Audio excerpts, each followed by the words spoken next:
You are listening to Salty Believer Unscripted, a conversation on Christian ministry and the Christian life. This is Salty Believer Unscripted. I'm Josiah Walker. I'm Brian Catherman.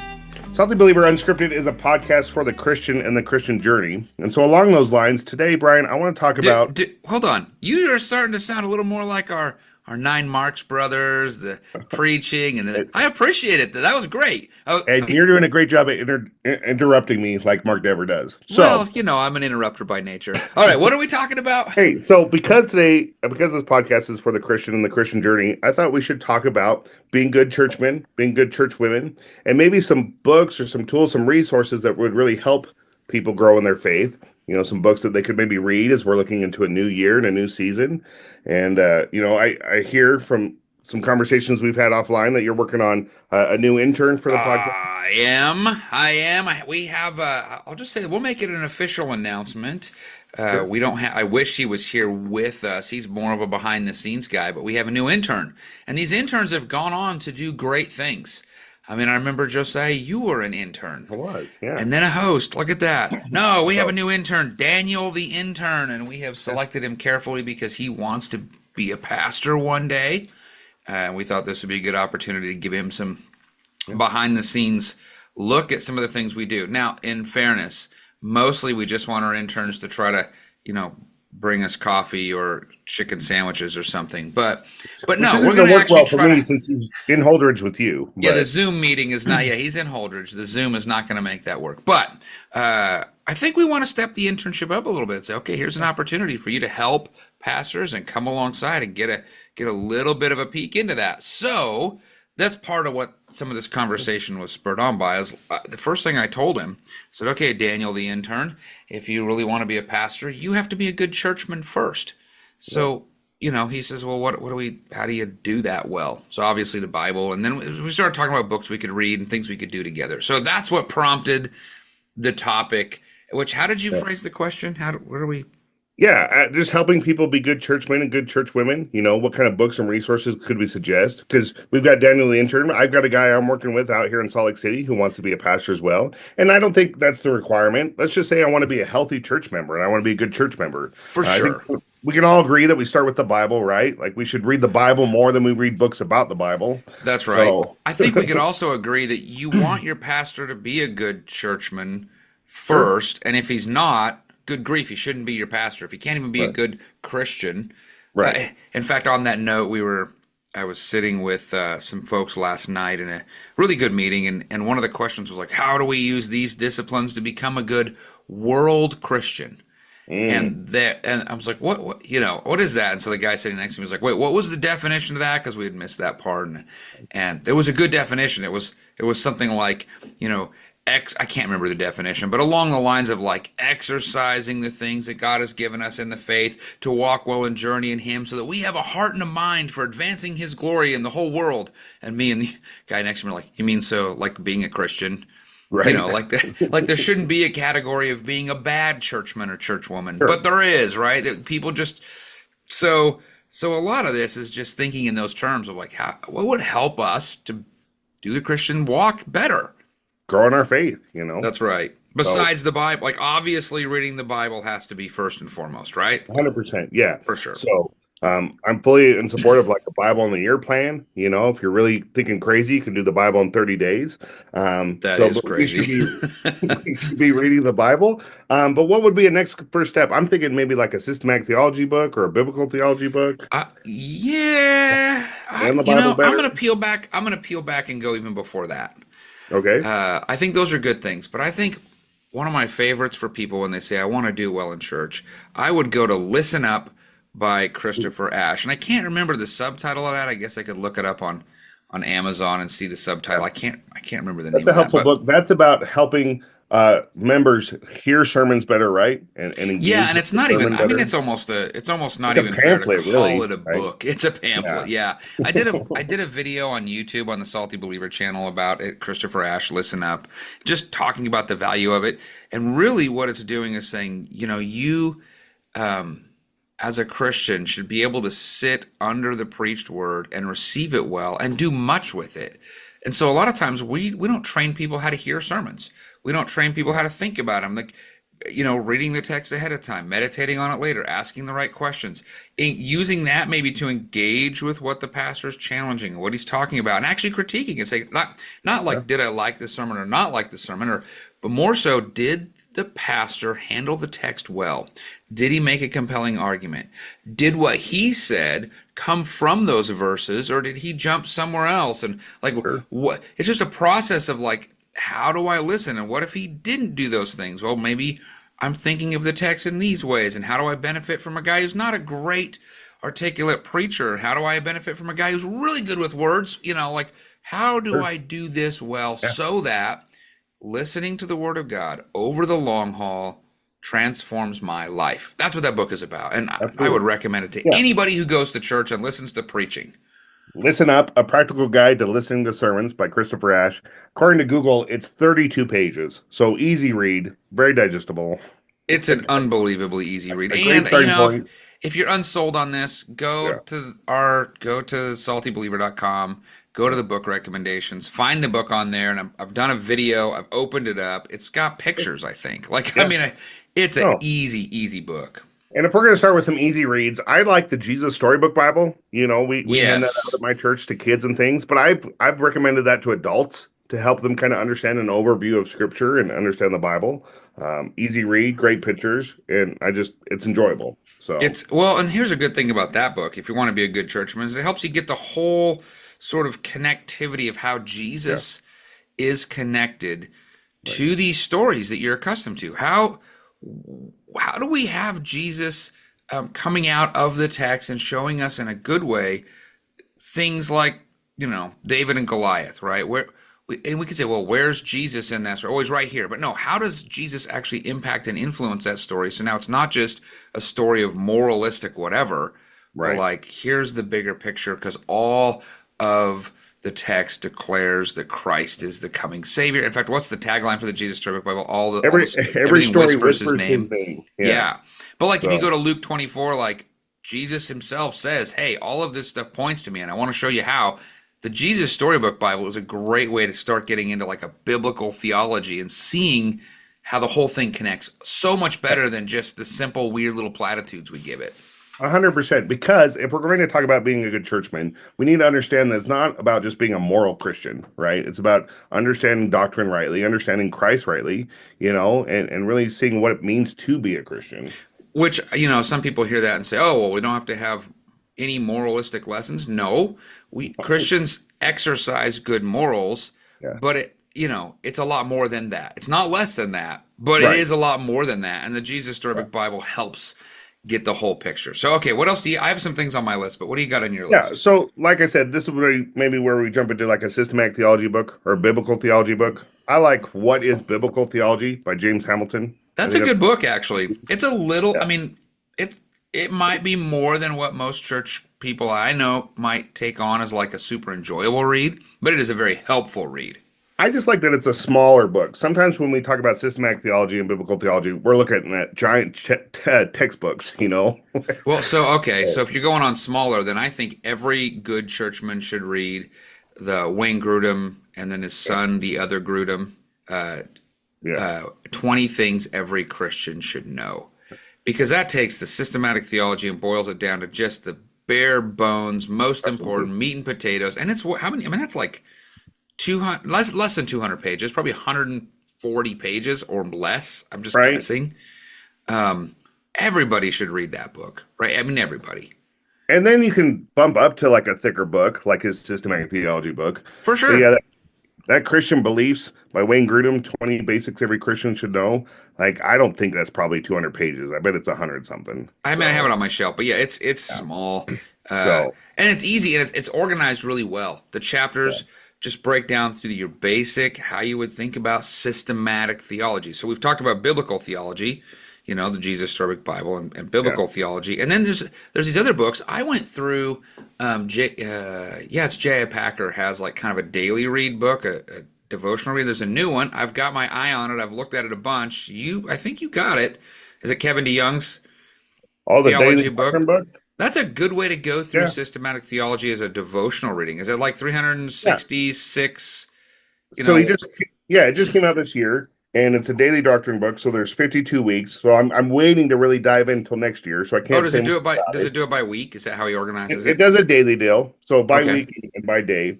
So, but every day is like a page, maybe a page and a half. So I'm looking forward to diving into it. Being a Presbyterian, I'm guessing he's not going to cover Yeah. Baptist the way I would have. Right now all Uh, those with like believers baptism so theology are like, no, no, no. He's only gonna get into baptizing babies, right? I'm a Baptist, so we might disagree there, but I think everything else is going to be really helpful there. But it would still be good to So go through and read, yeah, right? Like that would be a good one. It's new and you're gonna start it in January. yeah, I'm going to start that in January, and I'm actually buying a book for a buddy so that we can kind of read it together and encourage each other to really stay the course. Oh, that's a good idea. We should, after you're into it a few months, we should say, okay, how's it going? Yeah. What do you do? And the one that I did was quite a bit smaller. I'm pretty sure. I'm trying to think of what it's like. I can't remember what it was called. Was it the J.I. Packer book? I think it's a Concise J.I. Packer theology. book.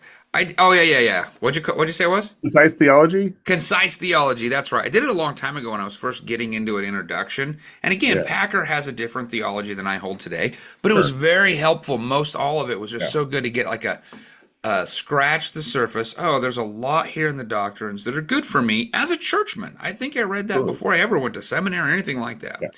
Very helpful on that front. But again, 20 things every Christian should know is literally designed for the person who will probably never Sure. go on to anything more. Yeah.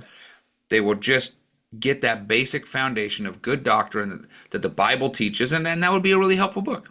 I recommended that to the guy I'm working with who wants to go into ministry because I think it's just a great spot to start to be a healthy churchman, because otherwise I feel like if you give someone the systematic theology book or even the in-between book on Bible doctrine, it's just a little overwhelming at times. Oh, it's a So lot. kind of work up to Those that. are seminary student Yeah. reads, and So, that's what you definitely hope your pastor has read, plus 5 other systematic theology books, plus 10 other biblical theology books, plus. But that's not what the person going and the guy working at the grocery store, changing right. oil, farmer. 20 Things is a great book to get you started. We can do a different podcast for the nerds that really want to dive in and study theology at a deeper level. I think we've done plenty of those in the past. What about like the 9 marks of a healthy church? Like we've gone through those books before. We've talked about those on the podcast. So I would suggest, and that's actually what I'm thinking about for our intern. I think Oh, yeah. Daniel, the intern, and I might invite some others to go through. We've done that on a monthly book club kind of way. So there's a Okay. whole bunch of those. And a lot of them will go with the colored ones. It's like the Healthy Church series. But Yeah. there's one that's a smaller, boiled down kind of what is a healthy church. Yeah. It's not the 9 marks of a healthy church bigger book. It's a boiled down version. That would be a pretty good one to get an overview. And then a lot of those books start to peel back specific layers. And they're all like 100 plus Sure. pages. The preaching one by David Helm was one of my favorites, hands down. But I don't know if that's Sure, a super preaching. helpful one because unless Oh. you're really going to be preaching, Yeah. you're like, well, but it would be a good idea to sort of understand expositional preaching. However, man, all like evangelism, Yeah. missions, eldership, church membership, church discipline, There's one on prayer. worship. Those are great. Yeah. Deacons. Like, So- if you want to understand, here is really what a healthy church should look like. Here's lots of ways to think about it. And it might, you might not agree with every single thing. The 9 Marks guys are really big on congregational leadership, and that might not be your church. But that stuff is so good for just understanding what a healthy church needs to look like and then what your part can be in it. So helpful. I think it's important too that we share that you should read books that maybe disagree with your theology or disagree with your thinking. And some of these books have stretched me. I don't want to just live in an echo chamber where I'm reading things that I already agree with and know. You and I, when we were in ministry together, really relooked at how we function with deacons in our church because we looked at that topic from a new perspective and said, let's really dive in and examine this together. Let's think this through. So it's good for a person sitting in the pew to go, okay, this is healthy. Now, all these things we're talking about, these are really, whether they're biblical or systematic or they're doctrinally driven. So I really love the Puritans. I really do. And most people are not going to pick those up. Our intern is finishing up Richard Baxter's The Reformed Pastor, which is a pretty heavy read. We're going to go into another Puritan book together, probably the Rare Jewel of Christian Contentment, or Bunyan has one on prayer or something like that. However, for just man or woman in the pew, person just wanting to love God, Gentle and Lowly is Sure. so good. He takes a lot of Thomas Goodwin's work. I believe it's Thomas Goodwin he anchors that too. And man, Greg Orland, I thought it was right? Dane Orland. Dane Orland, Dane yeah, Orland. is one of Dane Yeah. Orland, yep. Just blows it out of the water with like this is how we cherish the Lord and understand Him and see Him. You've read it, right? It's so I've read good. it, and then he's done a smaller condensed version too that you could give to like a lost person. Is Oh that yeah, right? so we have that for our kids, and we're well not. He also did one for young people. So the one you're talking about, I haven't seen. The one for young people is a much smaller condensed version. We're going through it with our kids a little bit, but man, it is such a enjoyable, Are you wonderful talking about the read. heart of Jesus? How he really feels Yep, by that's you? the one we got for the kids. But I would say Okay. Gentle and Okay. Lowly. I mean, even teenagers. But if you don't Yeah. have time and stuff. But Gentle and Lowly is probably one of my favorite. Just sit and rest and Yeah. enjoy Jesus. I mean, it's so good. Well, and while we're on the topic of Puritans and things like that, if you want another really just great devotional read by a Puritan that's digestible, that's not too heady, I love Richard Sibb's Refreshment for the Soul. It's his daily devotional book where they've taken things he's written and condensed it down into daily reads. But he was a Puritan that was referred to as the Heavenly Doctor because the things that he writes is just sweet. It's like it's like honey to my Yeah, soul every time I and, read it. and So he has a sense of care. sure. Like so. It's just so. Um, I don't even know how to describe. Like it's uplifting. It's not like you're filling your head with, oh, I'm learning. Like some of the books we've recommended, they're your learning stuff. Sure. That book is just a sense of here is care Yeah. and balm for the things that ache, and it's such a Of, good. Yeah, they're so good. of just feeding the soul, right? Of just really growing and that. So along those lines, this is a book. I think you have this book. I'm working through it. I haven't finished it, but it's called Dark Clouds, Deep Mercy, Discovering the Grace of Lament by Mark, and I'm going to mess up his last name. It's Vroegop for growth. Something. Anyway, Something. this book has been helpful for me because kind of getting trapped in the prosperity gospel at one point in my life, I felt like as a Christian, we should never go through difficult times or hard times. And Right. he really makes the case that like a lot of the Psalms are lamenting Psalms. You tell me all the time, there's a book of lament for a reason. Yeah, right. Lamentations is Lamentations called is there. yeah, it's embrace the suck, right? So you're gonna have difficult times in life. And this has really helped me to understand like where God is in the difficult seasons. It's interesting you bring that up. I wouldn't have probably put this particular book, although it wouldn't be bad, on the list. But for people who like biographies and like histories, I'm listening to this really great book on Martin Lloyd-Jones Mm, in an audiobook. So I'm not going to necessarily recommend one. The reason I think about that is because he talked about, times of some despair and depression and why sure. that's the reason. But here's what I would say: like if you like hearing these testimonies and these stories of people who've gone before, find a good biography that you're interested in of a Oh, yeah. Christian. And I don't even have to necessarily recommend a particular one because I have my bents. There's some great missionary ones. Maybe that's not your desire. I really liked, like there's some on historical preachers. You don't need to go to like anything big and overwhelming. You can just go to one that you're going to enjoy and then just be edified by reading about Christians who've come before us. Right? I think It's great. that's so helpful. I was trying to think of like a church history book or something to recommend on the podcast. But I think you're right, kind of leaving that open because we sometimes look at Christianity in a lens of like the last 60 or 200 years. I mean, the church I pastor is 60 years old. That's the history of our church and our Right, congregation. right. But there are so many people have come before us. A lot of times we can look at the life around us and go, this is the worst it's ever been. But some people that have come before us have been faithful in more difficult seasons than I think I'm dealing with today.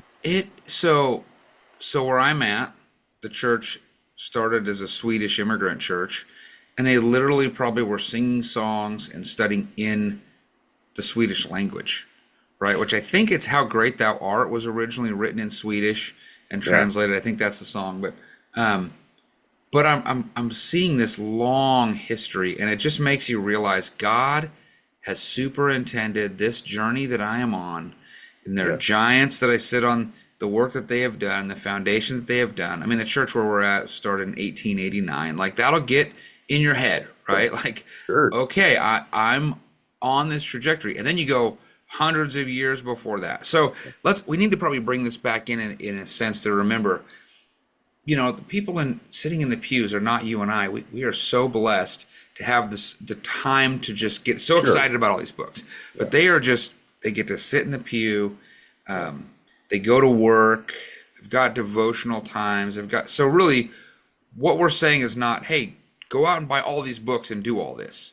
We're saying, just add this kind of a little aspect of it to your life in one way or another. So like with Daniel the intern, we're going to read one of those 9 Marks books a month, right? We're just going to work through one. It's 100 to 150 pages at the most. None of those books I don't think are more than 150. They're probably closer to like 110. And then talk about it and say, how does this impact us? We're also going to be doing a Bible study. So just that much is that much more. So, if you're a veterinarian or a farmer or a grocer or whatever it is you're doing, right? Like just take on a little bit and grow in this, and don't be content just to show up on Sunday, say I checked that box, and then off you go. In fact, we didn't even bring this up. We're talking about what would you recommend for a good churchman, and we already expect this of our interns, but make church just attending and gathering with the saints, hearing the preached word, singing and worshiping and glorifying God together. Make that a priority. Make that a huge priority, and watch what happens in your life when you say, I expect that every Sunday I'm just going to be there. Not some legalistic, this is how I get saved, this is how I make God happy, but no, this is how I make me happy. This is, I'm drawing closer to God and God's people. Make that a priority, and it's amazing what happens when that becomes your priority over the latest sports things. I'm just tired. We're doing this. I'm just going to, show up once a month. Watch what happens in your life when you just add that. You want to be a good churchman? Be at church. Not to make that weird, but just if your priority is saying, I want to be with these people, that'll tell you a lot about how you understand God. Absolutely. No, I mean, this is all about feeding your soul. And sometimes, especially when January comes, we just want to bite off the whole elephant and dive into 12 different books or, watch a bunch of stuff. It's a long obedience in the same direction of just faithfully doing one thing after the other. You go to church for a couple of weeks, so you feel great. And then you're like, I can miss a few.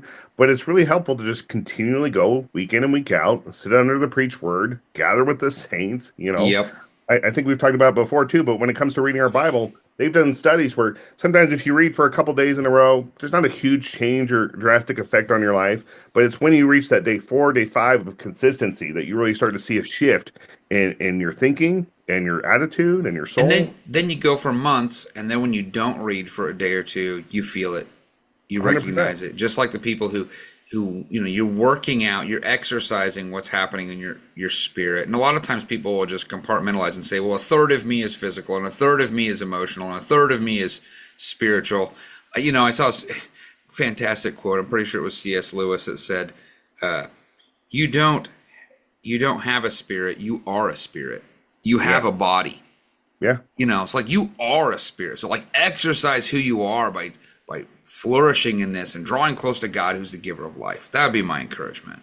Do you have any? Do we cover the bases? You think we covered? I mean, we just added a truckload for people to think about. But pick one and go for it, right? Absolutely, and show yourself grace.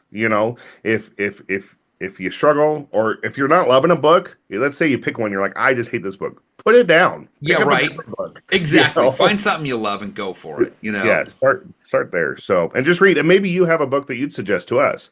Drop us a line, SaltyBeliever@gmail.com, or hit us up at our website, SaltyBeliever.com. I would actually love to hear what people have found to be really helpful, because chances are it's very possible we haven't heard of that for, man or woman in the pew. And I would love to hear and maybe even share that back on the podcast, or maybe direct it to, our interns, or read it myself. Yeah. So 100%. Well, until next time. Thanks for listening. Salty Believer Unscripted is a production of SaltyBeliever.com. Visit the website to find more resources like the podcast you've just listened to.